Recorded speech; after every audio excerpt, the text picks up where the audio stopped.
ഒരു പിതാവിനെ ക്രൂരമായ രൂപത്തിൽ വധിക്കാൻ ഒരു മക്കളെ കൊണ്ട് സാധിക്കുമോ? ഇല്ല എന്നുള്ളതാണ് ഉത്തരം. മാതാവിനെ കൊല ചെയ്യാൻ സാധിക്കില്ല. മാതാവ് മരിച്ചു കിടക്കുന്നുണ്ട്, മനസ്സ് തകർന്ന് കരയുന്ന മക്കളെയാണ് നമുക്ക് കാണാൻ കഴിയുക.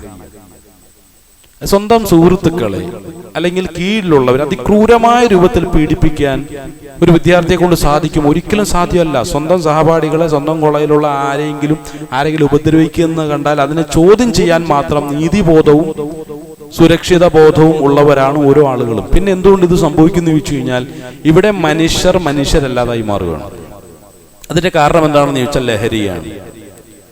എല്ലാ കുട്ടികളും ലഹരി ഇഷ്ടപ്പെടുന്നവരാണോ? ലഹരിക്ക് നല്ല മധുരമാണോ? ലഹരിക്ക് നല്ല ടേസ്റ്റ് ഉണ്ടോ? ഒന്നുമില്ല. ഈ പറഞ്ഞതിനൊക്കെ എതിരാണ്. പിന്നെ ഈ കുട്ടികൾ എങ്ങനെ ഇത് ഉപയോഗപ്പെടുത്തി തുടങ്ങുന്നു എന്നുള്ളതാണ്. അവിടെയാണ് നമ്മൾ പഠന വിധേയമാക്കേണ്ടത്. അതാ പറഞ്ഞ വാർത്തകൾ നമ്മൾ മാറ്റി നിർത്തും. അത് ആവർത്തിച്ചുകൊണ്ടിരിക്കും. നാളെ അടുത്ത വാർത്ത കിട്ടും, അടുത്ത ആഴ്ച വേറെ വാർത്ത കിട്ടും.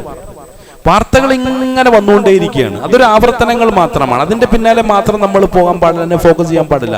കാരണമാണ് അന്വേഷിക്കേണ്ടത്. എന്തുകൊണ്ട് ഇത് സംഭവിക്കുന്നു? ഏതെങ്കിലും ഒരു സമൂഹം കാരണങ്ങളെ കുറിച്ച് അന്വേഷിച്ചു തുടങ്ങിയാൽ മാത്രമേ അവർക്ക് പ്രശ്നങ്ങളെ പരിഹരിക്കാൻ കഴിയുള്ളൂ. കാരണം മറ്റൊന്നുമല്ല. വീടിന്റെ അന്തരീക്ഷം മടുത്തിട്ട് കുട്ടികൾ പുറത്തേക്ക് ഇറങ്ങുന്നുണ്ടെങ്കിൽ എന്തുകൊണ്ട് വീടിന്റെ ഉള്ളു കുട്ടികൾക്ക് മടുക്കുന്ന ഒരു അന്തരീക്ഷമായി മാറുന്നു? ഇതാണ് നമ്മൾ പഠന വിധേയമാക്കേണ്ട വിഷയം. വീടിനെ കുറിച്ച് അല്ലാഹു സുബ്ഹാനഹു വ തആല പറഞ്ഞ വാക്കെന്താണെന്നറിയോ?